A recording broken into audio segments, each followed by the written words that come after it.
ಮಾನ್ಯ ವಕೀಲ ಸಹೋದ್ಯೋಗಿಗಳೇ, ಇದು ವಕೀಲರ ಸಮೂಹದಿಂದ ಎಲ್ಲ ವಕೀಲರಲ್ಲಿ ಮನವಿ. ನಿಮಗೆಲ್ಲ ಗೊತ್ತಿರುವಂತೆ ನಿಮ್ಮ ಚಿರಪರಿಚಿತ ಎಸ್ ಬಾಲನ್ ಅವರು ಮಾರ್ಚ್ 2026ರಲ್ಲಿ ನಡೆಯಲಿರುವ ಕರ್ನಾಟಕ ರಾಜ್ಯ ವಕೀಲರ ಪರಿಷತ್ತಿನ ಚುನಾವಣೆಗೆ ನಮ್ಮ ಮೊದಲ ಪ್ರಾಶಸ್ತ್ಯದ ಅಭ್ಯರ್ಥಿಯಾಗಿ ನಾವೆಲ್ಲರೂ ನಾಮನಿರ್ದೇಶನವನ್ನ ಮಾಡ್ತಾ ಇದ್ದೇವೆ. ನೆನಪಿಡಿ, ಬಾಲನ್ ಚುನಾವಣೆಗೆ ಸ್ಪರ್ಧಿಸೋದಲ್ಲ, ಬಾಲನ್ ಅವರನ್ನ ಚುನಾವಣೆಗೆ ಸ್ಪರ್ಧಿಸಲು ವಕೀಲರುಗಳೇ ನಾಮನಿರ್ದೇಶನ ಮಾಡ್ತಾ ಇದ್ದೀವಿ. ನಮ್ಮೆಲ್ಲರ ಹಿರಿಯ ವಕೀಲರಾದ ಎಸ್ ಬಾಲನ್ ಅವರ ಪರಿಚಯ ಎಲ್ಲರಿಗೂ ಇದೆ. ಆದರೂ ಬಾಲನ್ ಪರಿಚಯದ ಸಂಕ್ಷಿಪ್ತ ರೂಪ ಇಲ್ಲಿದೆ. 37 ವರ್ಷಗಳಿಗಿಂತ ಹೆಚ್ಚು ವಕಾಲತ್ತು ಅನುಭವ ಹೊಂದಿರುವ ಪರಿಪಕ್ವಗೊಂಡ ವೃತ್ತಿಪರ ವಕೀಲರು ಎಸ್ ಬಾಲನ್. ಸಮಾಜದ ಹಿಂದುಳಿದ, ಆಲಕ್ಷಿತ, ದುರ್ಬಲ ವರ್ಗಗಳ ನ್ಯಾಯಗಳ ಹಕ್ಕುಗಳನ್ನ ರಕ್ಷಿಸಿ ಅವರಿಗೆ ಉದ್ಯೋಗ ಭದ್ರತೆ, ವೇತನ ಭದ್ರತೆ ಮತ್ತು ಸಾಮಾಜಿಕ ಭದ್ರತೆ ದೊರಕುವಂತೆ ನಿರಂತರವಾಗಿ ಹೋರಾಡಿದರು. ಮಹಿಳೆಯರ ಮೇಲಿನ ದೌರ್ಜನ್ಯ, ಮಕ್ಕಳ ಮೇಲಿನ ದೌರ್ಜನ್ಯ ಪ್ರಕರಣಗಳಂತಹ ಹಲವು ಸೂಕ್ಷ್ಮ ಪ್ರಕರಣಗಳಲ್ಲಿ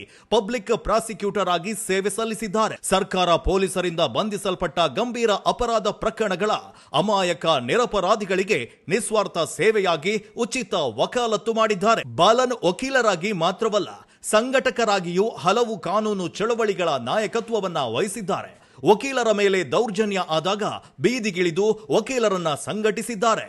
2012ರಲ್ಲಿ ಸಿಟಿ ಸಿವಿಲ್ ಕೋರ್ಟ್ನಲ್ಲಿ ಸಂಭವಿಸಿದ ಪೊಲೀಸ್ ದೌರ್ಜನ್ಯಕ್ಕೆ ವಿರುದ್ಧ ನಡೆದ ವಕೀಲರ ಮಹಾ ಹೋರಾಟದಲ್ಲಿ ಮುಂಚೂಣಿಯಲ್ಲಿ ನಿಂತು ದಿನವೂ ಹಲವಾರು ಗಂಟೆಗಳು ವಕೀಲರನ್ನ ಉದ್ದೇಶಿಸಿ ಮಾತನಾಡಿ ವಕೀಲರ ಮೇಲಿನ, ವಿಶೇಷವಾಗಿ ಮಹಿಳಾ ವಕೀಲರ ಮೇಲಿನ ಪೊಲೀಸ್ ದಾಳಿಯನ್ನ ಖಂಡಿಸಿ ನ್ಯಾಯಕ್ಕಾಗಿ ಆಗ್ರಹಿಸಿದ್ರು. ಸರ್ಕಾರದ ಜವಾಬ್ದಾರಿಯನ್ನ ಎಲ್ಲೆಡೆಯಲ್ಲಿ ಪ್ರಶ್ನಿಸಿದ್ರು. ಪೋಕ್ಸೋ, ಲೋಕಾಯುಕ್ತ ಸೇರಿದಂತೆ ವಿವಿಧ ನ್ಯಾಯಾಂಗ ಮಟ್ಟಗಳಲ್ಲಿ ನ್ಯಾಯಪೀಠ ಮತ್ತು ವಕೀಲರ ಮಧ್ಯೆ ಉದ್ಭವಿಸಿದ ಸಂಘರ್ಷದ ಸಂದರ್ಭದಲ್ಲಿ ವಕೀಲರ ಪರವಾಗಿ ನಿರಂತರವಾಗಿ ಧ್ವನಿ ಎತ್ತಿದ್ರು. ವಕೀಲರ ಮೇಲೆ ದೌರ್ಜನ್ಯ ಅಥವಾ ಅನ್ಯಾಯ ನಡೆದಾಗ ಕಾನೂನುಬದ್ಧವಾಗಿ ಅವರಿಗೆ ಬೆಂಬಲವಾಗಿ ನಿಂತಿದ್ದಾರೆ. ವಕೀಲರ ವಿರುದ್ಧ ಬೇರೆ ಬೇರೆ ನ್ಯಾಯಾಲಯದಲ್ಲಿ ಪ್ರಕರಣ ದಾಖಲಾದಾಗ ಅಂತಹ ವಕೀಲರ ಪರವಾಗಿ ರಾಜ್ಯ ಮತ್ತು ಹೊರ ರಾಜ್ಯದಲ್ಲಿ ತನ್ನದೇ ಖರ್ಚಿನಲ್ಲಿ ಸಂತ್ರಸ್ತ ವಕೀಲರ ಪರವಾಗಿ ಕಾನೂನು ಹೋರಾಟವನ್ನ ನಡೆಸಿದ್ದಾರೆ. ಬಾಲನ್ ಅವರು ವಕೀಲರು, ಸಂಘಟಕರು ಮಾತ್ರವಲ್ಲ, ಅವರೊಬ್ಬರು ನ್ಯಾಯಾಂಗದ ವಕ್ತಾರರು, ಉಪನ್ಯಾಸಕರು, ಚರ್ಚಾಕಾರರು. ಹೌದು, ಬಾಲನ್ ಅವರ ಆಯ್ಕೆ ನ್ಯಾಯಾಂಗದ ವ್ಯವಸ್ಥೆ ವಕೀಲ ಸಮುದಾಯಕ್ಕೂ ವಕ್ತಾರಿಕೆಯನ್ನ ಕೊಡುತ್ತದೆ. ಬಾಲನ್ ಅವರು ರಾಷ್ಟ್ರೀಯ ಮತ್ತು ಪ್ರಾದೇಶಿಕ ಮಾಧ್ಯಮಗಳಲ್ಲಿ ಚಿರಪರಿಚಿತ ಚರ್ಚಾಕಾರ ಮತ್ತು ಉತ್ತಮ ವಾಗ್ಮಿ. ರಾಜಕೀಯ, ಸಾಮಾಜಿಕ ಮತ್ತು ಆರ್ಥಿಕ, ಕಾನೂನಾತ್ಮಕ ವಿಚಾರಗಳಲ್ಲಿ ಅವರು ಜನರ ಧ್ವನಿಯಾಗಿದ್ದಾರೆ. ಕರ್ನಾಟಕ, ಆಂಧ್ರಪ್ರದೇಶ, ತಮಿಳುನಾಡು, ಕೇರಳ ರಾಜ್ಯದಲ್ಲಿ ಕ್ರಿಮಿನಲ್ ಕಾನೂನು ಕುರಿತು ಅನೇಕ ಉಪನ್ಯಾಸಗಳು, ತರಬೇತಿ ಕಾರ್ಯಕ್ರಮ ನಡೆಸಿರೋದ್ರಿಂದ ದಕ್ಷಿಣ ಭಾರತದ ಯುವ ವಕೀಲರಲ್ಲಿ ಅವರು ಅತ್ಯಂತ ಚಿರಪರಿಚಿತರು ಮತ್ತು ಸುಲಭ ಸಂಪರ್ಕ ಯೋಗ್ಯರು. ಹೊಸ ಕಾಯ್ದೆಗಳು ಜಾರಿಯಾದಾಗ, ಕಾಯ್ದೆಗಳು ತಿದ್ದುಪಡಿಯಾದಾಗ, ಕಾನೂನುಗಳನ್ನೇ ಬದಲಿಸಿದಾಗ ತಕ್ಷಣ ಅದನ್ನ ಅಧ್ಯಯನ ಮಾಡಿ ವಿಚಾರ ಸಂಕಿರಣವನ್ನ ಏರ್ಪಡಿಸಿ ಜ್ಞಾನದ ಅರಿವನ್ನ ಎತ್ತರಿಸಿದ್ದಾರೆ. ದೀರ್ಘ ವರ್ಷಗಳ ಜನಪರ ಹೋರಾಟ ಮತ್ತು ಜನರ ವಕೀಲ ಎಂದು ಪಡೆದ ಖ್ಯಾತಿಗೆ ಗೌರವವಾಗಿ ಕರ್ನಾಟಕ ಸರ್ಕಾರವು 2024ರಲ್ಲಿ ಕರ್ನಾಟಕ ರಾಜ್ಯೋತ್ಸವ ಪ್ರಶಸ್ತಿಯನ್ನ ನೀಡಿ ಸನ್ಮಾನಿಸಿದೆ. ಸರ್ಕಾರಕ್ಕೆ ಅರ್ಜಿಯನ್ನ ಹಾಕದೆ ಸರ್ಕಾರವೇ ಇತಿಹಾಸದಲ್ಲಿ ಮೊದಲ ಬಾರಿ ನ್ಯಾಯಾಂಗ ಕ್ಷೇತ್ರದಲ್ಲಿ ವಕೀಲರೊಬ್ಬರಿಗೆ ರಾಜ್ಯೋತ್ಸವ ಪ್ರಶಸ್ತಿ ನೀಡಿ ಗೌರವಿಸಿದೆ. ಇದು ಅವರ ನೈತಿಕ, ಪ್ರಾಮಾಣಿಕತೆ ಮತ್ತು ಸಾರ್ವಜನಿಕ ಬದ್ಧತೆಗೆ ದೊರೆತ ಮಾನ್ಯತೆ. ಎಲ್ಲದಕ್ಕಿಂತ ಮುಖ್ಯವಾಗಿ ಇದು ಕರ್ನಾಟಕದ ವಕೀಲ ಸಮುದಾಯಕ್ಕೆ ಸಿಕ್ಕಂತಹ ಗೌರವ. ಬಾಲನ್ ಅವರ ಅಭ್ಯರ್ಥಿತ್ವವು ವೈಯಕ್ತಿಕ ಆಸೆ ಅಥವಾ ಆಕಾಂಕ್ಷೆಯ ಪ್ರಯತ್ನವಲ್ಲ. ರಾಜ್ಯದ ವಿವಿಧ ಭಾಗಗಳ ನೂರಾರು ವಕೀಲರು ಮತ್ತು ಕೆಲಸವನ್ನ ಹತ್ತಿರದಿಂದ ಗಮನಿಸಿ ಒಮ್ಮತದಿಂದ ಅವರನ್ನ ಸ್ಪರ್ಧೆಗೆ ಒತ್ತಾಯಿಸಿದ್ದಾರೆ. ಹಾಗಾಗಿ ಬಾಲನ್ ಸ್ಪರ್ಧೆ ಮಾಡ್ತಿದ್ದಾರೆ. ಬಾಲನ್ ಅವರ ದೂರದೃಷ್ಟಿ, ಯೋಜನೆಗಳು ಮತ್ತು ಬದ್ಧತೆ ಕರ್ನಾಟಕ ರಾಜ್ಯ ವಕೀಲ ಪರಿಷತ್ತಿಗೆ ಘನತೆಯನ್ನ ತಂದುಕೊಡುತ್ತೆ. ವಕೀಲರಿಗೆ ಚೇಂಬರ್ ಸೌಲಭ್ಯ, ವಕೀಲರು ಮತ್ತು ಕುಟುಂಬಗಳಿಗೆ ವಿಶೇಷ ವೈದ್ಯಕೀಯ ವಿಮೆ, ವಕೀಲರಿಗೆ ಪಿಂಚಣಿ ಯೋಜನೆ ಮತ್ತು ಜೂನಿಯರ್ ವಕೀಲರಿಗೆ ಉತ್ತಮವಾದ ಕಲ್ಯಾಣ ಯೋಜನೆ ಇತ್ಯಾದಿ ಮೂಲ ಸೌಕರ್ಯ ಮತ್ತು ಕಲ್ಯಾಣ ಯೋಜನೆಗಳು ಬಾಲನ್ ಅವರ ಮುಂದಿದೆ. ಯುವ ಮತ್ತು ಜೂನಿಯರ್ ವಕೀಲರಿಗೆ ಶಕ್ತಿ ನೀಡುವುದು ಬಾಲನ್ ಅವರ ಮುಖ್ಯ ಗುರಿಯಾಗಿದೆ. ಜೂನಿಯರ್ಗಳಿಗೆ ಭತ್ಯೆ ಮತ್ತು ಕನಿಷ್ಠ ವೇತನ ಮಾನದಂಡ, ಕೌಶಲ್ಯ ಅಭಿವೃದ್ಧಿ ಕಾರ್ಯಕ್ರಮಗಳು, ಹೊಸದಾಗಿ ನೋಂದಾಯಿತ ವಕೀಲರಿಗೆ ನೇಮಕಾತಿ ವ್ಯವಸ್ಥೆ ಮತ್ತು ಪರಿಷತ್ ಸಂಘ ಚುನಾವಣೆಯಲ್ಲಿ ಯುವ ವಕೀಲರಿಗೆ ಅವಕಾಶವನ್ನ ನೀಡುವ ಚಿಂತನೆಯನ್ನ ಬಾಲನ್ ಹೊಂದಿದ್ದಾರೆ. ವೃತ್ತಿಯ ನೈತಿಕತೆ ಮತ್ತು ಗೌರವ ಕಾಪಾಡುವುದು ಬಾಲನ್ ಆಶಯವಾಗಿದೆ. No gift, no cash vote ತತ್ವದ ಆಧಾರದ ಮೇಲೆ ಪಾರದರ್ಶಕ ಚುನಾವಣೆಗಳು ನಡೀಬೇಕು ಅಂತ ಬಾಲನ್ ವಹಿಸ್ತಾರೆ. ಅಡ್ವೊಕೇಟ್ ಆಕ್ಟ್ 1961ರ ಅಡಿ ಮಿಸ್ ಕಂಡಕ್ಟ್ ವ್ಯಾಖ್ಯಾನ ಸುಧಾರಣೆ ವೃತ್ತಿಗೆ ಕಳಂಕ ತರಬಹುದು. ಅನಿಯಂತ್ರಿತ ಅಂಶಗಳ ನಿವಾರಣೆ, ನಕಲಿ ಶಿಕ್ಷಣ ದಾಖಲೆಗಳಿಂದ ಪ್ರವೇಶ ಪಡೆದ ನಕಲಿ ವಕೀಲರ ಗುರುತಿಸಿ ಹೊರಹಾಕುವುದು ಬಾಲನವರ ಗುರಿಗಳಲ್ಲಿ ಒಂದಾಗಿದೆ. ಸಂಶೋಧನೆ ಮತ್ತು ನ್ಯಾಯೋದ್ದೇಶಿತ ಆಡಳಿತ ಇಲ್ಲ ಅಂದ್ರೆ ವಕೀಲ ಸಮುದಾಯ ಸೊರಗುತ್ತೆ ಅಂತ ಬಾಲನ್ ನಂಬಿದವರು. ಅದಕ್ಕಾಗಿ ಕಾನೂನು ಶಿಕ್ಷಣ ಹಾಗೂ ಕಾನೂನು ಕಾಲೇಜುಗಳ ಸುಧಾರಣೆ, ಈ ಲೈಬ್ರರಿ ಸ್ಥಾಪನೆ, ನ್ಯಾಯಾಂಗ ಭ್ರಷ್ಟಾಚಾರ ನಿಯಂತ್ರಣ ಕ್ರಮಗಳನ್ನು ಕೈಗೊಳ್ಳಬೇಕಿದೆ. ಅಲ್ಪಸಂಖ್ಯಾತ, ದಲಿತ, ಹಿಂದುಳಿದ ವರ್ಗಗಳ ವಕೀಲರ ಕಲ್ಯಾಣ ಮತ್ತು ವಕೀಲರ ಮೇಲೆ ಪೊಲೀಸ್ ದೌರ್ಜನ್ಯಕ್ಕೆ ಕಟ್ಟುನಿಟ್ಟಾದ ಪ್ರತಿರೋಧ ತೋರಿಸಬೇಕಿದೆ. ಅದಕ್ಕಾಗಿ ಬಾರ್ ಕೌನ್ಸಿಲ್ಗೆ ಬಾಲನ್ ನಾಯಕತ್ವ ಬೇಕಾಗಿದೆ. ಒಟ್ಟಾರೆಯಾಗಿ ಎಸ್ ಬಾಲನ್ ಅವರು ಜನಪರ, ಅನುಭವ ಸಂಪನ್ನ ಮತ್ತು ನೈತಿಕತೆ ಹಾಗೂ ಸಂವಿಧಾನಕ್ಕೆ ಬದ್ಧವಾಗಿರುವ ವಕೀಲರಾಗಿದ್ದಾರೆ. ಕಾನೂನು ವೃತ್ತಿಯ ಭವಿಷ್ಯವನ್ನ ಬಲಿಷ್ಠ, ನ್ಯಾಯಬದ್ಧ ಮತ್ತು ಎಲ್ಲರನ್ನ ಒಳಗೊಳ್ಳುವ ನಾಯಕತ್ವದ ಕಡೆಗೆ ಕೊಂಡೊಯ್ಯುವ ಸಾಮರ್ಥ್ಯವನ್ನ ಹೊಂದಿದ್ದಾರೆ. ಕಾನೂನು ವಲಯದ ನಿಜವಾದ ಹಿತಾಸಕ್ತಿಯನ್ನ ಬಯಸುವ ಪ್ರತಿಯೊಬ್ಬ ವಕೀಲರಿಗೂ ಬಾಲನ್ ಅವರ ಅಭ್ಯರ್ಥಿತನ ಸಹಜ ಆಯ್ಕೆಯಾಗಿದೆ. ಹಾಗಾಗಿ ಎಲ್ಲ ವಕೀಲರು, ಹಿರಿಯ ಅನುಭವಿ ವಕೀಲರು, ಯಶಸ್ವಿ ಸಂಘಟಕರು ಆಗಿರುವ ಎಸ್ ಬಾಲನ್ ಅವರನ್ನ ಮೊದಲ ಪ್ರಾಶಸ್ತ್ಯದ ಬಹುಮತದಿಂದ ಆಯ್ಕೆ ಮಾಡಬೇಕು ಅಂತ ವಕೀಲರಾದ ನಾವೆಲ್ಲರೂ ನಿರ್ಧರಿಸೋಣ. ಎಲ್ರಿಗೂ ನಮಸ್ಕಾರ. ನಾನು ನಿಮ್ಮ ಗಿರೀಶ್ ಮಟ್ಟಣ್ಣವರ್. ಅಡ್ವೊಕೇಟ್ ಎಸ್ ಬಾಲಕೃಷ್ಣನ್ ಅವರ ಅಭಿಮಾನಿಗಳು ಮತ್ತು ಅಪಾರ ಜನಸಮೂಹ ಅವರನ್ನ ಪ್ರೀತಿಯಿಂದ ಬಾಲನ್ ಸರ್ ಅಂತ ಕರೀತಾರೆ. ಇವತ್ತು ಅವರು ಏನು ರಾಜ್ಯದ ವಕೀಲರ ಪರಿಷತ್ತಿನ ಚುನಾವಣೆ ಇದೆ, ನಮ್ಮ ಬಾಲನ್ ಸರ್ 11ನೇ ತಾರೀಕಿಗೆ ನಡೀತಕ್ಕಂತಹ ಮಾರ್ಚ್ 11ನೇ ತಾರೀಕಿಗೆ 12ನೇ ಸಂಖ್ಯೆಯ ಅಭ್ಯರ್ಥಿಯಾಗಿ ಈ ವಕೀಲರ ಪರಿಷತ್ ಸ್ಟೇಟ್ ಬಾರ್ ಕೌನ್ಸಿಲ್ಗೆ ಅಭ್ಯರ್ಥಿಯಾಗಿ ಕಣಕ್ಕೆ ಇಳಿದಿದ್ದಾರೆ. ಹೀಗಾಗಿ ಬಾಲನ್ ಸರ್ ಬಗ್ಗೆ ಒಂದೆರಡು ಮಾತು ನಾನು ಹೇಳಬೇಕನ್ನಿಸ್ತು, ಅದಕ್ಕೆ ನಾನು ಮಾತಾಡ್ತಾ ಇದ್ದೀನಿ. ಮೊದಲಿಗೆ ಈ ವಕೀಲರ ಸಂಘ, ಅದರ ಪ್ರಾಮುಖ್ಯತೆ ಏನು ನೋಡಿ. ಈ ವಕೀಲರು, ಅಡ್ವೊಕೇಟ್ ಅಂತ ಹೇಳಿದ್ರೆ ತಮ್ಮೆಲ್ಲರಿಗೂ ಕೂಡ ಗೊತ್ತಿರೋ ಹಾಗೆ ಕೋರ್ಟ್ನಲ್ಲಿ, ನ್ಯಾಯಾಲಯದಲ್ಲಿ ವಾದ ವಿವಾದ ಮಾಡುವಂತಹ ಪ್ರತಿನಿಧಿಗಳು, ಕ್ಲೈಂಟ್ಗಳನ್ನು ಪ್ರತಿನಿಧಿಸ್ತಾ ಇರ್ತಾರೆ. ಅವರ ಒಂದು ದೊಡ್ಡ ಸಮೂಹ ಇದೆ ಇಡೀ ದೇಶಾದ್ಯಂತ, ಮತ್ತು ಆಯಾ ರಾಜ್ಯಗಳಲ್ಲಿ ಬಾರ್ ಕೌನ್ಸಿಲ್ ಅಂತ ಪ್ರತಿಯೊಂದು ರಾಜ್ಯದಲ್ಲಿ ಕೂಡ ಇರ್ತದೆ. ಇದು 1926 the Indian bar council act ಪ್ರಕಾರ ಅದನ್ನ ಜಾರಿಗೆ ತಗೊಂಡು ಬಂದರು. ಆಕ್ಚುಲಿ 1672ರಿಂದಲೇ ನಮ್ಮ ದೇಶದಲ್ಲಿ ಈ ಕೋರ್ಟ್ ಪದ್ಧತಿ ಜಾರಿಗೆ ಬಂತು. ಅಲ್ಲಿಂದ 1961ವರೆಗೆ ಅನೇಕ ಸುಧಾರಣೆಗಳು ಈ ವ್ಯವಸ್ಥೆಯಲ್ಲಿ ಆದವು. ಈ ಏನು ಅಡ್ವೊಕೇಟ್ಸ್ ವಕೀಲರ ಸಂಘ ಇದೆ, ಒಂದು ದೊಡ್ಡ ಸಮೂಹ ಇದೆ, ನಮ್ಮ ಸಾಮಾಜಿಕ ಬದಲಾವಣೆ, ಸಾಮಾಜಿಕ ಪರಿವರ್ತನೆಯಲ್ಲಿ ಬಹಳಷ್ಟು ದೊಡ್ಡ ಪಾತ್ರ ವಹಿಸಿದೆ. ನೀವು ನೋಡಿರ್ಬೋದು, ನಾವೇನು ತಿಳ್ಕೊಂಡಿರ್ತೀವಿ ಸಾಮಾನ್ಯವಾಗಿ, ಏನಾದರೂ ಚೇಂಜಸ್ ಆದರೆ, ಇಂಪ್ರೂವ್ಮೆಂಟ್ ಆದರೆ ಅದು ಬರೀ ರಾಜಕಾರಣಿಗಳಿಂದ ಇಷ್ಟೇ ಆಯಿತು ಅಂತ ನಾವು ತಿಳ್ಕೊಂಡಿದ್ದೀವಿ. ಅದು ಹಂಗಲ್ಲ.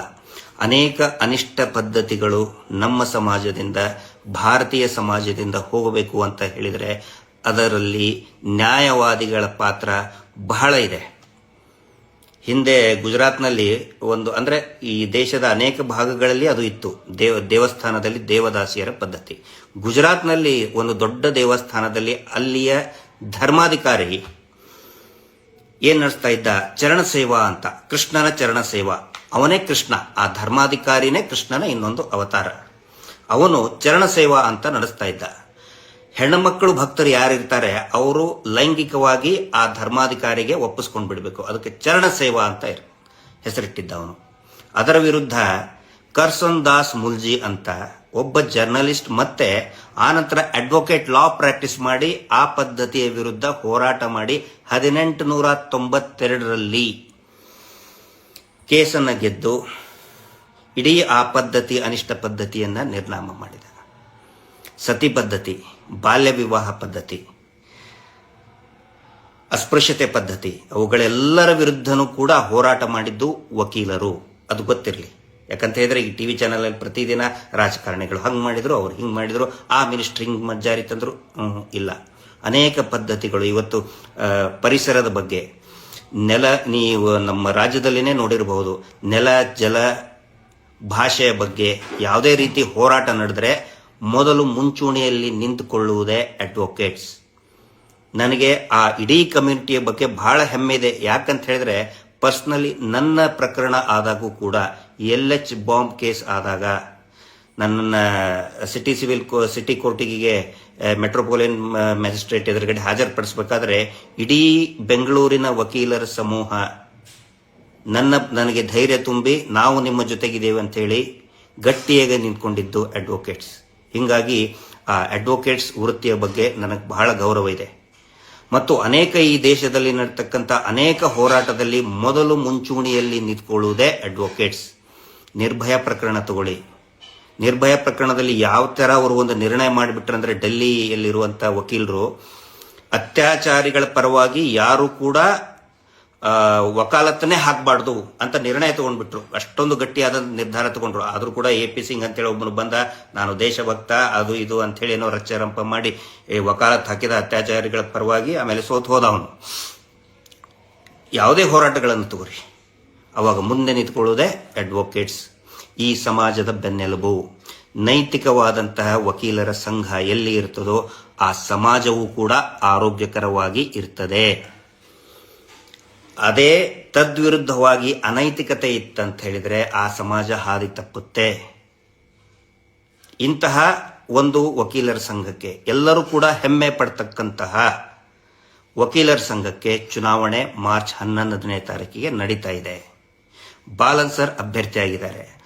ಬಾಲನ್ ಸರ್ ವಿಶೇಷತೆ ಏನು ಈ ಚುನಾವಣೆಯಲ್ಲಿ ಅಂತ ಹೇಳಿದ್ರೆ, ಅವರು ಯಾಕೆ ಆಯ್ಕೆ ಆಗಬೇಕು ನಮ್ಮ ನ್ಯಾಯಾಂಗ ವ್ಯವಸ್ಥೆಯಲ್ಲಿ ಅಂತ ಹೇಳಿದ್ರೆ, ನೋಡಿ, ಅವರು ಕ್ಯಾಂಡಿಡೇಟ್ ಆಗಬೇಕು ಆಗಬಾರ್ದು ಅಂತ ಹೇಳಿ ಒಂದು ಮೀಟಿಂಗ್ ಕರೀತಾರೆ. ಅವಾಗ ಅವ್ರಿಗಿಂತ ಬಾಲನ್ ಸರ್ಗಿಂತ ಜಾಸ್ತಿ ಆಸಕ್ತಿ ತೋರಿಸಿದ್ದೇ ಅವರ ಹಿತೈಷಿಗಳು ಮತ್ತು ಅಪಾರ ಅಭಿಮಾನಿಗಳು. ಇಲ್ಲ ಸರ್, ನೀವು ನಿಲ್ಲಲೇಬೇಕು ಅಂತ ಒಂದು ಅಭಿಪ್ರಾಯ ಬಂದ ಮೇಲೆ ಬಾಲನ್ ಸರ್ ನಾಮಿನೇಷನ್ ಹಾಕ್ತಾರೆ. ನಾಮಿನೇಷನ್ ಹಾಕಬೇಕಾದ್ರೆ 1,25,000 ರೂಪಾಯಿ ಡಿಪಾಸಿಟ್ ಇಡಬೇಕು. ಆ ಡಿಪಾಸಿಟ್ ಅಲ್ಲಿ 1 ರೂಪಾಯಿಯನ್ನು ಕೂಡ ಬಾಲನ್ ಸರ್ ಕೊಡೋದಿಲ್ಲ. ಎಲ್ಲ ಅವರ ಹಿತೈಷಿಗಳೇ, ಅವರ ಹಿತೈಷಿ ಅಡ್ವೊಕೇಟ್ಗಳೇ ದುಡ್ಡನ್ನ ಶೇಖರಣೆ ಮಾಡಿ ಆ 1,25,000 ರೂಪಾಯಿ ಡಿಪಾಸಿಟ್ ಅನ್ನ ತುಂಬುತ್ತಾರೆ. ಬಾಲನ್ ಸರ್ ಅವರೆಲ್ಲರಿಗೂ ಕೂಡ ಅವರ ಪರವಾಗಿ ಪ್ರಚಾರ ಮಾಡ್ತಕ್ಕಂತಹ, ಕ್ಯಾಂಪೇನ್ ಮಾಡ್ತಕ್ಕಂತಹ ಪ್ರತಿಯೊಬ್ಬ ಅಡ್ವೊಕೇಟ್ಗಳಿಗೂ ಕೂಡ ಹೇಳ್ತಾರೆ, ಸ್ಟ್ರಿಕ್ಟ್ ಆಗಿ ಹೇಳ್ತಾರೆ, ನಾನು ಯಾವ ಕಾರಣಕ್ಕೂ ಕೂಡ ಓಟಿಗೆ ದುಡ್ಡನ್ನ ಕೊಡಲ್ಲ. ಯಾವುದೇ ಕಾಣಿಕೆಯನ್ನ ಕೊಡೋದು, ಮೊಮೆಂಟೋಸ್ ಕೊಡೋದು, ಡಿನ್ನರ್ ಪಾರ್ಟಿಗಳನ್ನ ಮಾಡೋದು ನಾನು ಯಾವುದು ಕೂಡ ಮಾಡಲ್ಲ. ನಾನು ಯಾವುದೇ ರೀತಿಯಾದ ನನ್ನ ಜಾತಿಯನ್ನ ಮುಂದೆ ತಂದಿಡುವುದಿಲ್ಲ. ರಾಜಕೀಯ ಪಕ್ಷದ ಬೆಂಬಲವನ್ನು ನಾನು ಕೋರುವುದಿಲ್ಲ. ಈ ಕಂಡೀಷನ್ ಇದ್ರೆ ಮಾತ್ರ ನಾನು ಚುನಾವಣೆಗೆ ಮುಂದೆ ಹೋಗ್ತೀನಿ ಅಂತ ಹೇಳ್ತಾರೆ. ಅದೇ ರೀತಿ ಅದಕ್ಕೆ ತಕ್ಕನಾಗೇನೆ ನಡ್ಕೊಂಡು ಬರ್ತಾ ಇದ್ದಾರೆ. ಇವತ್ತು ನಾವು ಕೇಳ್ತಾ ಇದ್ದೇವೆ, ಈ ಇಲೆಕ್ಷನ್ ಅಲ್ಲಿ ಒಂದೊಂದು ಓಟಿಗೆ ಒಬ್ಬೊಬ್ರು ಮಹಾನುಭಾವರು 10,000 ಕೊಡ್ತಾ ಇದ್ದಾರಂತೆ ಒಂದು ಓಟಿಗೆ. ದೊಡ್ಡ ದೊಡ್ಡ ಡಿನ್ನರ್ ಪಾರ್ಟಿಗಳು. ಇವತ್ತು ಕೇಳಿದ್ವಿ ಕೋರ್ಟ್ ಇದರಲ್ಲಿ ಯಾರೋ ಒಬ್ರು ಪುಣ್ಯಾತ್ಮ ಮೂಗುತಿ ಕೊಡಿಸ್ತಾ ಇದ್ದಾರಂತೆ. ಹಣೆ ಬರ. ಬಾಲನ್ ಸರ್ ಅದರೆಲ್ಲರಿಂದಲೂ ಕೂಡ ಹೊರತುಪಡಿಸಿದ್ದಾರೆ ಪೂರ್ತಿ. ಇದುವರೆಗೂ ಕೂಡ ಒಂದು ವಿಚಿತ್ರ ಅಂತ ಹೇಳಿದ್ರೆ, ಬಾಲನ್ ಸರ್ ಜಾತಿ ಯಾವುದು ಅಂತ ಯಾರಿಗೂ ಕೂಡ ಗೊತ್ತಿಲ್ಲ. ಅವರು ಕೂಡ ಯಾರಿಗೂ ಕೂಡ ಅವ್ರ ಕ್ಲೈಂಟ್ ಇರಬಹುದು, ಯಾರೇ ಇರಲಿ, ಅವ್ರಿಗೆ ಸಹಾಯ ಕೇಳ್ಕೊಂಡು ಬಂದಂಥವ್ರಿಗೆ ನೀನು ಯಾವ ಜಾತಿ, ಆ ಜಾತಿನ, ಮೇಲ್ಜಾತಿನ, ಹಿಂದೂನ, ಮುಸ್ಲಿಮ, ಕ್ರಿಶ್ಚಿಯನ್ ಏನೂ ಕೇಳಲ್ಲ. ನೊಂದಂಥವ್ರು ಯಾರಿರ್ತಾರೆ, ಅನೇಕ ಜನ 90% ಅವ್ರ ಕ್ಲೈಂಟ್ಸ್ ಇರೋದು ನೊಂದಂಥವರೇ ಇದ್ದಾರೆ. ಜಾತಿ ರಹಿತವಾಗಿ ಜಾತಿಯನ್ನ ಪಕ್ಕಕ್ಕಿಟ್ಟು ಅವರ ಪ್ರೊಫೆಷನ್ ನಡೆಸ್ಕೊಂಡು ಬರ್ತಾ ಇದ್ದಾರೆ. ಇದು ಬಾಲನ್ ಸರ್ ಅವರ ಒಂದು ವಿಶೇಷತೆ. ಆನಂತರ ಅವರ ಹಿನ್ನೆಲೆ, ಮುಂಚೆನೂ ಕೂಡ ಅವರು ಎಷ್ಟೋ ಜನ ಹೇಳ್ತಾರೆ ಅವರು ತಮಿಳುನಾಡಿಂದ ಬಂದಿದ್ದು ಅದು ಇದು ಅಂತ ಹೇಳ್ತಾರೆ. ಅವರು ಇದೇ ರಾಜ್ಯದವರು, KGF ಮೂಲದವರು. ಬೆಂಗಳೂರಿನಲ್ಲಿ 1980ರ ದಶಕದಲ್ಲಿ, may be in the year 1983 ನಲ್ಲಿ ಇಲ್ಲಿನೇ ಕಾರ್ಪೊರೇಟ್ ಆದಂಥವ್ರು. ಅಡ್ವೊಕೇಟ್ ಆದ ಮೇಲೂ ಕೂಡ ಅವರು ಕಾರ್ಪೊರೇಟ್ ಆದವರು. ಕಾರ್ಪೊರೇಟ್ ಇಲೆಕ್ಷನ್ನಿಗೆ ಅವರು ಹೇಳ್ತಾ ಇದ್ರು, ಎಲ್ಲ ಸೇರಿ ಒಟ್ಟಾಗಿ ಅವಾಗ 22 ರೂಪಾಯಿ ಖರ್ಚು ಮಾಡಿದ್ರಂತೆ.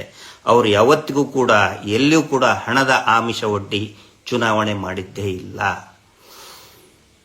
2012ರಲ್ಲಿ ಒಂದು ದೊಡ್ಡ ಪ್ರೊಟೆಸ್ಟ್ ನಡೀತು. ಬಹುಶಃ ಅನೇಕರಿಗೆ ಗೊತ್ತಿರಬಹುದು. ಪೊಲೀಸ್ ದೌರ್ಜನ್ಯದ ವಿರುದ್ಧ ಅಡ್ವೊಕೇಟ್ಗಳ ಮೇಲೆ ದೌರ್ಜನ್ಯ ಆಗುತ್ತೆ. ಆ ದೌರ್ಜನ್ಯದ ವಿರುದ್ಧ ಅತಿ ದೊಡ್ಡ ಪ್ರೊಟೆಸ್ಟ್ ನಡೀತದೆ. ಆ ಪ್ರೊಟೆಸ್ಟ್ನಲ್ಲಿ ಮುಂದೆ ನಿಂತ್ಕೊಂಡು ಗಂಟೆಗಟ್ಟಲೆ ಮೈಕ್ ಹಿಡ್ಕೊಂಡು ನಡು ರಸ್ತೆಯಲ್ಲಿ ಅನೇಕ ಯುವ ವಕೀಲರನ್ನ ಹುರಿದುಂಬಿಸಿ ಹೋರಾಟಕ್ಕೆ ಒಂದು ಹೊಸ ರೂಪ ಕೊಟ್ಟಂತವರು, ವಕೀಲರ ಪರವಾಗಿ ವಕೀಲರ ಹೋರಾಟಕ್ಕೆ ಹೊಸ ರೂಪವನ್ನು ಕೊಟ್ಟಂತದ್ದು ಬಾಲನ್ ಸರ್. ಕೋವಿಡ್ನಲ್ಲಿ ಅನೇಕ ಜನ ಅಡ್ವೊಕೇಟ್ಗಳಿಗೆ ಪಾಪ ಆರ್ಥಿಕ ಸಂಕಷ್ಟದಲ್ಲಿರ್ತಾರೆ. ನಾವೆಲ್ಲ ಏನೋ ತಿಳ್ಕೊಂಡಿರ್ತೀವಿ, ವಕೀಲರು ಬಹಳ ಶ್ರೀಮಂತರಿರ್ತಾರೆ, ಫೀಸ್ ತಗೋತಾರೆ ಅಷ್ಟು. ಖಂಡಿತ ಆ ಥರ ಪರಿಸ್ಥಿತಿ ಇಲ್ಲ. ಯಾರು ಅಸಹಾಯಕ ಅಡ್ವೊಕೇಟ್ ಇದ್ದಾರೆ ಅವರಿಗೆ 5,000 ರೂಪಾಯಿ ಧನ ಸಹಾಯವನ್ನ ಅವರೇ ಮೂಲವನ್ನು ಕ್ರೋಢೀಕರಿಸಿ 5,000 ರೂಪಾಯಿನ ಕೊಟ್ಟಿದ್ದಾರೆ. ಯಾಕಂತ ಹೇಳಿದ್ರೆ ವಕೀಲರು ಗಟ್ಟಿಯಾಗಿರಬೇಕು, ಮಾರಲಿ ಡೌನ್ ಆಗಬಾರ್ದು. ಆನಂತರ ಇಡೀ ರಾಜ್ಯದಲ್ಲಿ ಯಾರ್ಯಾರು ಅಸಹಾಯಕ ಈ ಆರ್ಥಿಕ ಸಂಕಷ್ಟದಲ್ಲಿರುವಂತಹ ಅಡ್ವೊಕೇಟ್ಗೆ ಸರ್ಕಾರದಿಂದನೇ ಧನ ಸಹಾಯ ಮಾಡಬೇಕು ಅಂತ ಹೇಳಿ ಅನೇಕ ಸ್ಟ್ರೈಕ್ಗಳನ್ನು ಮಾಡಿದ್ದಾರೆ. ಹೈಕೋರ್ಟ್ನಲ್ಲಿ ಮಾಡಿದ್ದಾರೆ, ಮೇಯೋ ಹಾಲ್ನಲ್ಲಿ ಮಾಡಿದ್ದಾರೆ, ಸಿಟಿ ಸಿವಿಲ್ ಕೋರ್ಟಲ್ಲಿ ಮಾಡಿದ್ದಾರೆ. ವಿಶೇಷವಾಗಿ ರೂರಲ್ ಬ್ಯಾಕ್ಗ್ರೌಂಡ್ ಗ್ರಾಮೀಣ ಭಾಗದಲ್ಲಿ ಇರ್ತಕ್ಕಂಥ ಅಡ್ವೊಕೇಟ್ ಇದಾರಲ್ಲ, ಬಹಳ ಸಂಕಷ್ಟದಲ್ಲಿರ್ತಾರೆ. ಅವರಿಗೆ ಸರ್ಕಾರದಿಂದ ಧನ ಸಹಾಯ ಮಾಡಬೇಕಂತೇಳಿ ಹೋರಾಟಗಳನ್ನು ಕೂಡ ಮಾಡ್ತಾ ಬಂದರು ಅವರು. ಇದನ್ನು ನೋಡಿ, ಅವರ ಒಂದು ಕಳಕಳಿಯನ್ನು ನೋಡಿ, ಇನ್ನೂ ಅನೇಕ ಅವರ ಆಫೀಸಿನ ವಾತಾವರಣ ನೋಡಬೇಕಾದ್ರೆ ಹೊಸ ಅಡ್ವೊಕೇಟ್ಗಳು ಯಂಗ್ಸ್ಟರ್ಸ್ ಬರ್ತಿರ್ತಾರೆ. ಅವರಿಗೆ ಅಡ್ವೊಕೇಟಿ ಸ್ಕಿಲ್ಗಳನ್ನು ಕಲಿಸ್ಕೊಡ್ತಾರೆ. ಒಳ್ಳೆಯ ವಕೀಲನಾಗುವುದು ಹೇಗೆ, ಯಾವ ರೀತಿ ವಾದ ಪ್ರತಿವಾದ ಮಾಡಬೇಕು, ಅದು ಕೂಡ ಒಂದು ಸ್ಕಿಲ್. ಅವ್ರ ಒಂದು ಅನಿಸಿಕೆ ಅಂತ ಹೇಳಿದ್ರೆ, ಈ ಸ್ಕಿಲ್ ನನ್ನ ಹತ್ರ ಇದೆ. ಬಾಲನ್ ಸರ್ ಯಾಕೆ ಫೇಮಸ್ ಇದ್ದಾರೆ ಅಂತ ಹೇಳಿದ್ರೆ, he is one of the best trial advocate, one of the best cross examination advocate ಅಂತ ಕರೀತಾರೆ. ತಮಿಳುನಾಡು ಇರ್ಬೋದು, ಉತ್ತರ ಪ್ರದೇಶ ಇರ್ಬೋದು, ಗುಜರಾತ್ ಇರ್ಬೋದು, ರಾಜಸ್ಥಾನ ಇರ್ಬೋದು, ಇಡೀ ದೇಶದ ಬೇರೆ ಬೇರೆ ಭಾಗಗಳಲ್ಲಿ ಪ್ರಮುಖ ಕೇಸ್ಗಳಿಗೆ ಬಾಲನ್ ಅವ್ರನ್ನ ಇನ್ವೈಟ್ ಮಾಡ್ತಾರೆ. ಆದರೆ ಆ ಒಂದು ಪ್ರತಿಭೆ ನನ್ನಲ್ಲಿ ಮಾತ್ರ ಇರಬಾರ್ದು, ಹೊಸ ಪೀಳಿಗೆಗೂ ಕೂಡ ಆ ಪ್ರತಿಭೆ ಬರಬೇಕಂತೇಳಿ ಸ್ಕಿಲ್ ಕೂಡ ಕಲಿಸ್ಕೊಡ್ತಾರೆ. ಕೋವಿಡ್ ಅಲ್ಲಿ ಎಲ್ಲ ಕೋರ್ಟ್ಗಳು ನಿಮ್ಗೆ ಗೊತ್ತಿರಬಹುದು, ತಿಂಗಳಗಟ್ಟಲೆ ಕೋರ್ಟ್ ಆಫ್ ಇದ್ದು, ಆದರೆ ಆನ್ಲೈನ್ ಕ್ಲಾಸ್ ಕೂಡ ಮಾಡಿದ್ದಾರೆ. ಯಾಕಂತ ಹೇಳಿದ್ರೆ ಹೊಸ ತರುಣರು, ಹೊಸ ಅಡ್ವೊಕೇಟ್, ಹೊಸ ಪೀಳಿಗೆ ಸಮಾಜಕ್ಕೆ ಕೊಡುಗೆಯನ್ನು ಕೊಡಲಿ ಅನ್ನೋ ಒಂದು ಕಾರಣಕ್ಕೆ ಬಾಲನ್ ಸರ್ ಅವರು ಆ ಒಂದು ಸೇವೆಯನ್ನ ಮಾಡ್ತಾ ಇದ್ದಾರೆ. ಕೋರ್ಟ್ನಲ್ಲಿ ಏನಾದರೂ ಸಮಸ್ಯೆ ಆದರೆ, ಅವರ ಮರ್ಯಾದೆಗೆ, ಅಡ್ವೊಕೇಟ್ ಒಂದು ಸ್ವಾಭಿಮಾನಕ್ಕೆ ಧಕ್ಕೆ ಬಂದ್ರೆ ಎಲ್ಲರೂ ಕೂಡ ಅಪ್ರೋಚ್ ಆಗೋದು ಬಾಲನ್ ಸರ್ಗೆ. ಯಾಕಂತ ಹೇಳಿದ್ರೆ ಅವರ ಮಾರ್ಗದರ್ಶನಕ್ಕೋಸ್ಕರ ಕಾಯ್ತಾ ಇರ್ತಾರೆ, ಯಾವ ರೀತಿ ಇದನ್ನ ಫೈಟ್ ಮಾಡಬೇಕು ಅಂತ ಹೇಳಿ. ಹಿಂಗಾಗಿ ಬಾಲನ್ ಸರ್ಗೆ ಅಡ್ವೊಕೇಟ್ ಆಫ್ ಅಡ್ವೊಕೇಟ್ಸ್ ಅಂತ ಕರೀತಾರೆ. ನ್ಯಾಯವಾದಿಗಳ ನ್ಯಾಯವಾದಿ ಅಂತ ಹೇಳಿ ಅವರ ಆತ್ಮೀಯರು ಅವರಿಗೆ ಕರೀತಾರೆ. ಇನ್ನೂ ಒಂದು ಮುಖ್ಯವಾದಂತ ನಾನು ಕಂಡಂತಹದ್ದು ಏನಂತ ಹೇಳಿದ್ರೆ, ಜುಡಿಷಿಯರಿ ಕರಪ್ಷನ್ ಬಗ್ಗೆ, ನ್ಯಾಯಾಂಗ ವ್ಯವಸ್ಥೆಯಲ್ಲಿರತಕ್ಕಂಥ ಭ್ರಷ್ಟಾಚಾರ. ಇವತ್ತು ನೀವು ನೋಡಿರ್ಬೋದು, ಜೈಲಿಗೆ ಹೋಗಿ ಬರ್ಬೇಕು. ಯಾಕಂದ್ರೆ ನಮ್ಮ ವ್ಯವಸ್ಥೆ ಯಾವ ರೀತಿ ಇದೆ ಅನ್ನೋದನ್ನ ಅರ್ಥ ಮಾಡಬೇಕು ಅಂತ ಹೇಳಿದ್ರೆ ಒಂದ್ಸರಿ ಜೈಲಿಗೆ ಹೋಗಿ ಬರಬೇಕು. ಜೈಲಿನಲ್ಲಿ ಬಂದವ್ರಿಗೆ ಗೊತ್ತಿರ್ತದೆ. ನಾನು ಕೂಡ 47 ದಿನ LH ಬಾಂಬ್ ಕೇಸ್ನಲ್ಲಿ 47 ದಿನ ಇದ್ದೆ. ಎಷ್ಟೋ ಜನ ಪಾಪ ಅದರಲ್ಲಿರೋರು ಅಮಾಯಕರು ಇರ್ತಾರೆ, ಅವ್ರಿಗೆ ಯಾಕೆ ಜೈಲಲ್ಲಿ ಇದೀನಿ ಅಂತಾನೆ ಗೊತ್ತಿರುವುದಿಲ್ಲ. ಪೊಲೀಸರು ಎಲ್ಲರೂ ಒಳ್ಳೆಯವರು ಅಂತ ನಾನು ಹೇಳಲ್ಲ, ಅತ್ಯಂತ ಕೆಟ್ಟ ಪೊಲೀಸರು ಕೂಡ ಇರ್ತಾರೆ. ಯಾರನ್ನೋ ದೊಡ್ಡ ದೊಡ್ಡ ಪ್ರಭಾವಿಗಳನ್ನ ರಕ್ಷಣೆ ಮಾಡೋದ್ರ ಸಲುವಾಗಿ ಅಮಾಯಕರು ತಗೊಂಡು ಬಂದು ಹಾಕಿಬಿಡ್ತಾರೆ. ಅಂತವ್ರನ್ನ ಇನ್ನು ಯಾರ್ಯಾರ ದೊಡ್ಡ ದೊಡ್ಡ ಶ್ರೀಮಂತ ಲಾಯರ್ಗಳು, ಶ್ರೀಮಂತ ಲಕ್ಷಗಟ್ಟಲೆ ಕೋಟಿಗಟ್ಟಲೆ ಫೀಸು ವಸೂಲಿ ಮಾಡುವಂತ ಲಾಯರ್ಗಳ ಮುಖಾಂತರ ಆ ಶ್ರೀಮಂತ ಪ್ರಭಾವಿ ಅಕ್ಯೂಸ್ಡ್ ಬಚಾವಾಗಿ ಅಮಾಯಕರು ಜೈಲಲ್ಲಿ ಕೊಳಿತಾ ಇರ್ತಾರೆ. ಜುಡಿಷಿಯರಿನಲ್ಲಿ ಹೈಯೆಸ್ಟ್ ಕರಪ್ಷನ್ ಇದೆ. ಇತ್ತೀಚೆಗೆ ನೀವು ನೋಡಿರಬಹುದು, NCERTದಲ್ಲಿ ಬಹಳ ದೊಡ್ಡ ವಿವಾದನೆ ಆಯಿತು. 8th ಸ್ಟ್ಯಾಂಡರ್ಡ್ನಲ್ಲಿ ಜುಡಿಷಿಯರಿ ಕರಪ್ಷನ್ ಅಂತ ಹೇಳಿದ್ರೆ ನ್ಯಾಯಾಂಗ ವ್ಯವಸ್ಥೆಯಲ್ಲಿ ಇರ್ತಕ್ಕಂಥ ಕರಪ್ಷನ್. ಸುಮಾರು ಜನ ಅದ್ರ ಬಗ್ಗೆ ಮಾತಾಡೋದಕ್ಕೆ ಹಿಂದೇಟ್ ಹಾಕ್ತಾರೆ. ಅಯ್ಯೋ, ಜಡ್ಜ್ಗಳು ಕರಪ್ಷನ್, ನ್ಯಾಯಾಂಗ ಕೋರ್ಟ್ನಲ್ಲಿ ಕರಪ್ಷನ್ ಅಂತ ಹೇಳಿದ್ರೆ ನಾಳೆ ನಮ್ಮ ಕೇಸಿಗೆ ಎಲ್ಲಿ ಹೊಡೆತ ಬೀಳ್ತದಪ್ಪ, ನಾವು ಮಾತಾಡಬಾರದು ಅಂತೇಳಿ ಎಲ್ಲರೂ ಸೇಫ್ ಆಗಿರ್ಬೇಕಂತ ಹೇಳಿ ಸುಮ್ಮನೆ ಇರ್ತಾರೆ. ಆದರೆ ಬಾಲನ್ ಸರ್ ನೇರವಾಗಿ ದಿಟ್ಟತನದಿಂದ ಜುಡಿಷಿಯರಿ ಕರಪ್ಷನ್ ಬಗ್ಗೆ ಮಾತಾಡ್ತಾರೆ, ಧ್ವನಿ ಎತ್ತುತ್ತಾರೆ. ಯಾಕಂತ ಹೇಳಿದ್ರೆ ಇದರಿಂದ ನೇರ ಪ್ರತಿಕೂಲ ಪರಿಣಾಮ ಬೀರುವುದೇ ಬಡ ಕ್ಲೈಂಟ್ಗಳ ಮೇಲೆ, ಜನಸಾಮಾನ್ಯರ ಮೇಲೆ ಮತ್ತು ಸಾಮಾನ್ಯ ಅಡ್ವೊಕೇಟ್ಗಳ ಮೇಲೆ. ಇಬ್ರು ಅಡ್ವೊಕೇಟ್ ಇರ್ತಾರೆ.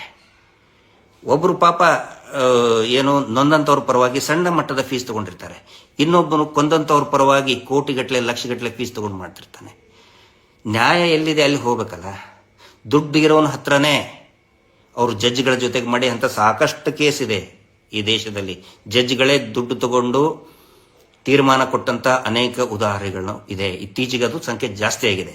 ಆದರೆ ಇದ್ರ ಬಗ್ಗೆ ಮಾತಾಡೋದಕ್ಕೆ contempt of court, court corruption ಬಗ್ಗೆ ಮಾತಾಡೋದು, it is not a contempt of court. ಸುಮಾರು ಜನ ಮಾತಾಡೋದಿಲ್ಲ.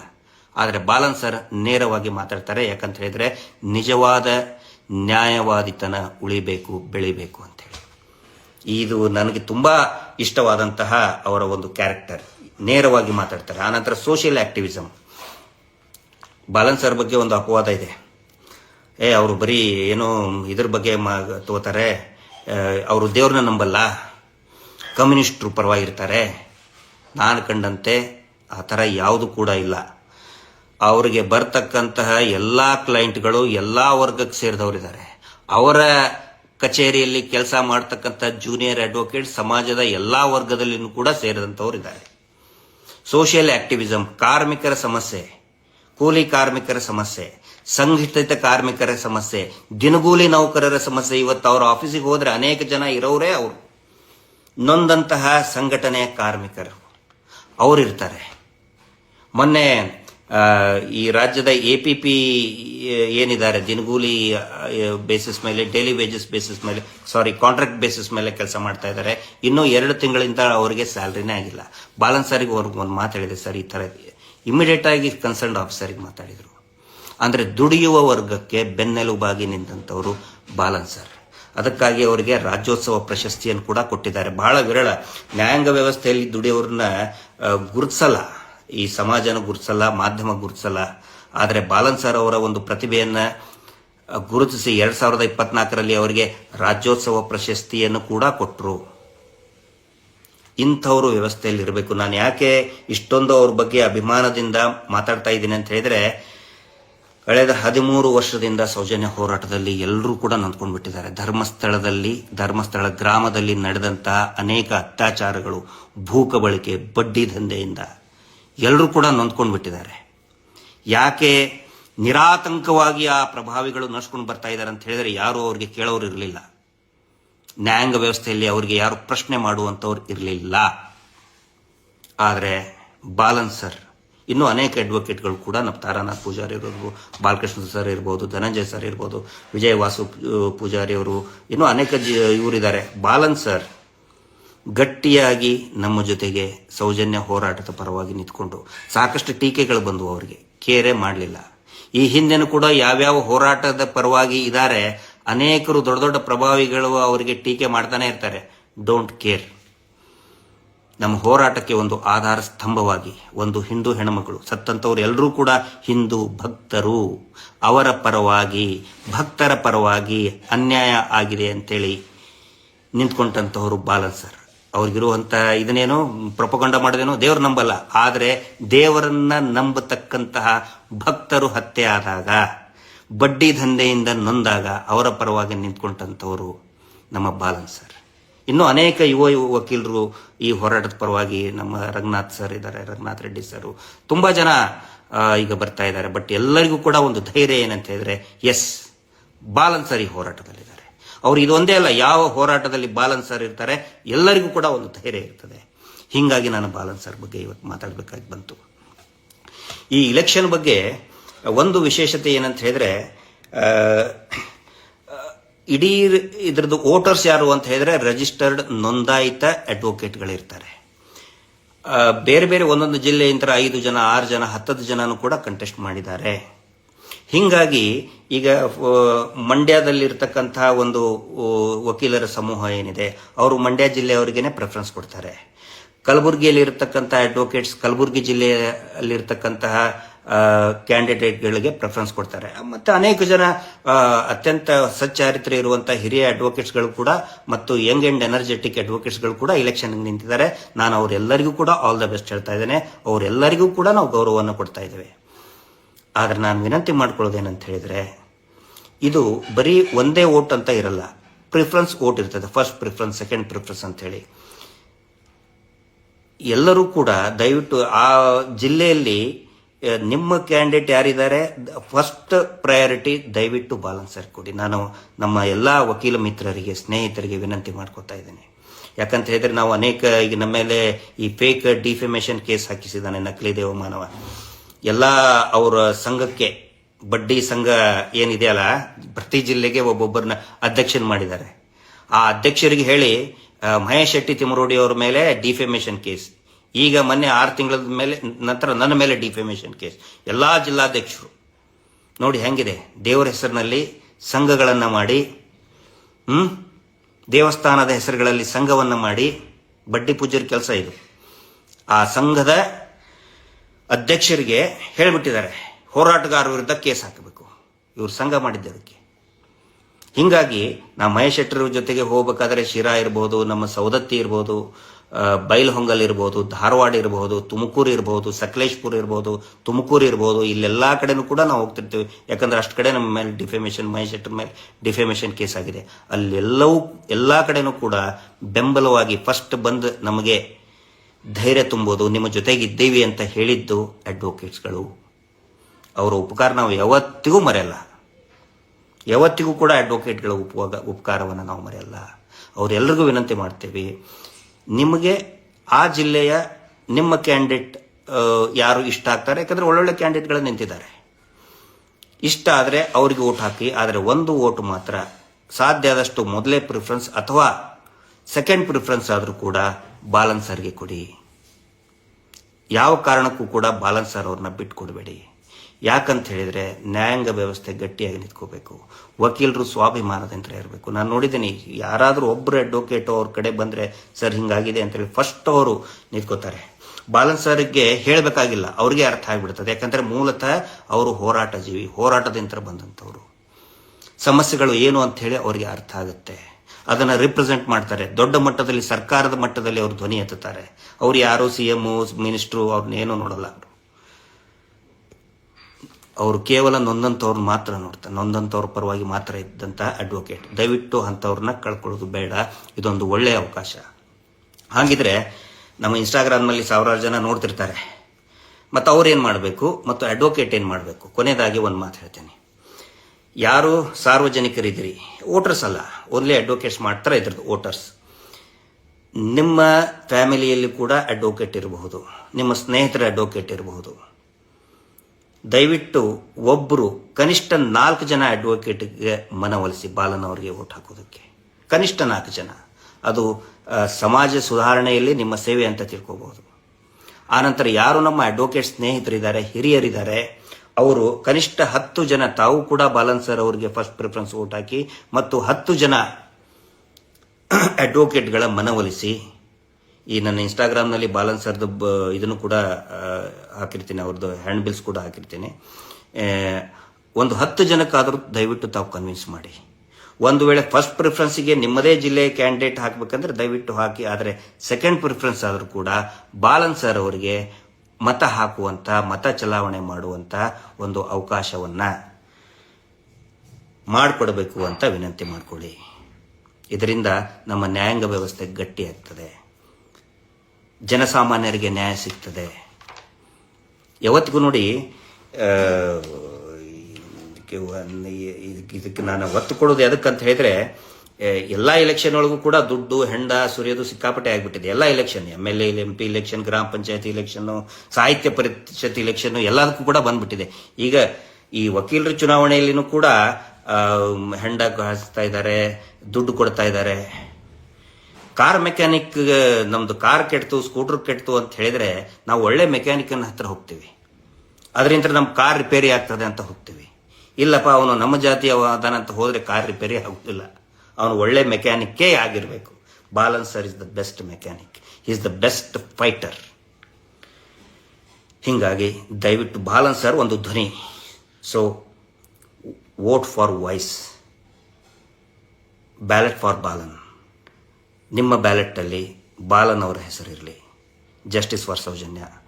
ನೆನಪಿರಲಿ, 11ನೇ ತಾರೀಕು 12ನೇ ಅಭ್ಯರ್ಥಿ ಎಸ್ ಬಾಲಕೃಷ್ಣನ್. ಬ್ಯಾಲೆಟ್ನಲ್ಲಿ ಬಾಲನ್ ಅಂತ ಇರುವುದಿಲ್ಲ, ಎಸ್ ಬಾಲಕೃಷ್ಣನ್ ಅಂತ ಇರ್ತದೆ. 12ನೇ ಸಂಖ್ಯೆ, 11ನೇ ತಾರೀಕು 12ನೇ ಸಂಖ್ಯೆಗೆ ದಯವಿಟ್ಟು ಪ್ರಥಮ ಪ್ರಾಶಸ್ತ್ಯದ ಮತ ಹಾಕಿ ನ್ಯಾಯಾಂಗ ವ್ಯವಸ್ಥೆಯನ್ನು ಉಳಿಸಿ, ಗಟ್ಟಿಗೊಳಿಸಿ ಅಂತ ಹೇಳ್ತಾ ಇದ್ದೇನೆ. Justice for Soujanya. ನಮಸ್ತೆ.